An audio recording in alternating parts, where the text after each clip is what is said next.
It was just a few weeks into summer, right after my high school graduation. For the first time in years, I had no responsibilities, no classes, no deadlines, just endless freedom. And honestly, I thought it was going to be the best summer of my life. In Wyoming, there's this strange little tradition. Every year, the new graduates head out into the plateaus to go rock climbing. Some say it's a rite of passage, a way to prove your courage. Others just see it as a fun excuse to escape into the wilderness. But, looking back now, I can't help but wonder if there's another reason people say we go out there. Something darker. Something no one really talks about. My friends and I had been planning this trip for weeks, and when the day finally came, it felt like the perfect way to begin a summer we'd never forget. There were 4 of us: Alexandra, Nick, Jack, and me. We'd been inseparable since middle school. Alex had the car, a rugged old Jeep she loved more than anything. She always looked for excuses to take it off-road, and this trip was no exception. Naturally, she was our driver. She never drank, which made things easier for the rest of us, since we'd brought along a few beers to celebrate once we reached the top of whatever plateau we decided to climb. The plan sounded simple enough. Start at the Flaming Gorge lookout, then drive deeper into the plateaus to find a good spot to climb. At the time, it felt exciting. But, thinking back, maybe we should have wondered why that place always seemed so empty, even in the heart of summer. The lookout itself was breathtaking, one of those rare views that makes you remember why people love Wyoming. We stayed there for about an hour, taking photos, laughing, and just soaking it all in. It felt peaceful, almost too peaceful. Eventually, we headed back toward Route 80, driving slow, scanning the land for the perfect climbing spot. That's when we saw it off Highway 141. Towering rock formations rose up on the side of the road, jagged and strange, almost like they had been carved by something other than nature. They looked perfect for climbing. Alex pulled the Jeep into a small gravel lot, and we started unloading our gear, packing our backpacks with drinks and ropes. The plateau wasn't too high, maybe a 15-minute climb at most. Just a steady scramble, enough to be fun without being dangerous. At least, that's what we told ourselves. I still have photos from that day. Most of them are of Alex. She wouldn't stop insisting we take pictures of her. But looking back at those photos now, sometimes I swear there are things in the background I don't remember seeing while we were there. Alex went first, moving with the kind of confidence that came from years of climbing. I followed close behind, then Nick, with Jack taking up the rear. The climb wasn't long, but by the time we reached the top, the view made it feel like another world. Miles of untouched Wyoming wilderness stretched endlessly in every direction. We sat down, cracked open our beers, and just let the silence of the plateau surround us. It was calm, almost unnervingly calm. I remember zoning out, just staring into the distance, when something caught my eye on the highway far below. A red pickup truck. It sped down the road, dust kicking up behind it. At first, I didn't think much of it until it suddenly screeched to a stop right after passing Alex's Jeep. The sound echoed faintly, even from where we were. Then, slowly, the truck began reversing. Right there, in the middle of the empty highway. I pointed it out, and all 4 of us went silent, watching as it backed up further and further until it turned into the same gravel lot where we had parked. The tension in the air shifted instantly. We didn't laugh. We didn't speak. We just watched as the truck door opened, and someone stepped out. From where we stood, we could tell it was a man. His height and build gave that much away, but the distance made it hard to see any real detail. At first, we figured he was just another traveler, maybe someone scouting for a place to hike or stretch his legs.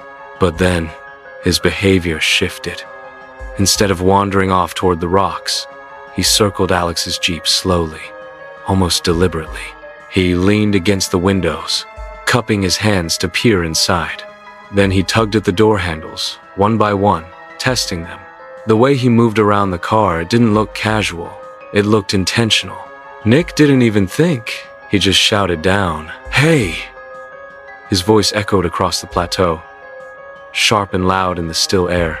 The man startled, jerking back like he hadn't expected anyone to be watching. He froze for a moment, scanning the area with quick, nervous movements, until finally his eyes found us at the top of the plateau. And then he waved. It was such a simple gesture, but something about it felt wrong. Too casual, too forced. For a moment, we relaxed, assuming that was the end of it, that he'd seen us, realized he couldn't get away with anything, and would head back to his truck. At least, that's what we hoped. But to our shock, the man didn't stop. Even after seeing us, he kept circling Alex's Jeep, peering inside like it already belonged to him. That's when Jack lost his patience and shouted down, "We're armed." It was a bluff. None of us had anything more dangerous than a climbing rope, but I guess Jack hoped it would scare the guy off. Instead, the man tilted his head upward, locked onto us, and yelled something I'll never forget. "Metu kiddo." The words echoed up the rock, and then he raised something in the air. From that distance, I couldn't tell for sure, but the way he waved it, the weight of it, my stomach sank. It looked like a gun. Before we could process it, he slammed his shoulder into the Jeep's window. Once, twice, again. The sound of each impact cracked through the silence of the plateau like distant thunder.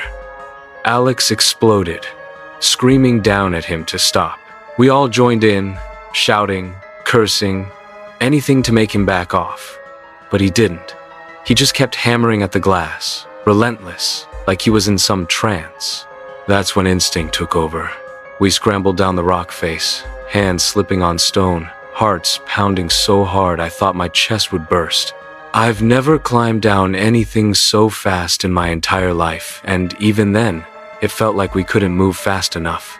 By the time we heard the sharp crack of glass shattering, we were already on the ground, sprinting across the lot as fast as our legs would carry us. The sound echoed in my ears like a warning bell. That's when he turned. The man spotted us charging toward the Jeep and, without hesitation, raised his arm. This time there was no mistaking it, he was holding a gun. "Stop!" he roared, his voice slicing through the air. We froze. Our bodies locked up instantly, the four of us skidding to a halt in the dirt. Slowly, almost mechanically, we lifted our hands. His voice came again, cold and commanding. "Drop your phones, wallets, now." No one argued. One by one, we tossed everything to the ground, our hands trembling as we did. He kept the weapon trained on us, the muzzle never wavering as he ordered us to back away. Step after step, we moved in reverse, the gravel crunching beneath our shoes. And all the while, he collected our things like it was routine, like he'd done this before. That was when I finally got a clear look at him. He wasn't what I expected, just an older guy, maybe mid-50s. Scraggly beard, weathered face. Nothing about him stood out, and that was the most terrifying part. He looked ordinary. The kind of man you could pass on the street and never think twice about, which meant if he disappeared after this, finding him again would be almost impossible. After scooping up everything we'd thrown down, the man paused. For a moment, I thought maybe it was finally over, but then he reached into his jacket, pulled out a knife, and without a word, drove it straight into one of Alex's tires. The hiss of air escaping filled the silence like a warning. He didn't even look at us again. He just walked back to his pickup, the one I now realized had no license plates climbed in, and drove off into the empty highway. No threats, no taunts, not even a glance back. Alex was shaking with rage, and I couldn't blame her. If it had been my car, I would have felt the same. But for me, the fear still lingered heavier than the anger. I couldn't stop replaying the sight of that gun, the weight of his voice, the way we had been completely powerless. Not only had he stolen from us, he'd made sure we couldn't call for help and couldn't even chase him if we wanted to. We were stranded, with nothing but a crippled Jeep in the middle of nowhere. Jack and I worked on the tire as quickly as humanly possible, our hands fumbling with the tools. But even as we rushed, it felt pointless. No matter how fast we moved, he was already gone. Once the Jeep was back on four wheels, Alex floored it in the direction he had driven. For a few miles, we searched the horizon, desperate to catch even a glimpse of red paint or dust on the wind. But there was nothing. He'd vanished, as if the desert had swallowed him whole. Defeated, we gave up the chase. Nick, who knew the back roads better than anyone, guided us toward home in silence. None of us said much. There was nothing left to say. Just the sinking, hollow feeling that we had crossed paths with someone who wasn't just dangerous, but practiced. When we finally made it back to Alex's house, the first thing we did was grab her mom's phone and call the police. We gave them everything we could: the man's age, his face, his truck. But without plates or anything unique to trace, there wasn't much they could do. The officer just said they'd keep an eye out. We never heard back. Not once. And as far as I know, that man was never caught. It should have been one of the best days of our summer. A day of freedom, adventure, and memories. Instead, it left a scar. For weeks afterward, none of us felt safe being out in the open. Every empty stretch of road, every glimpse of headlights in the distance made my stomach tighten. As for me, I never looked at Wyoming's wide, lonely plateaus the same way again. Because sometimes, out there in all that emptiness, you realize you're not as alone as you think.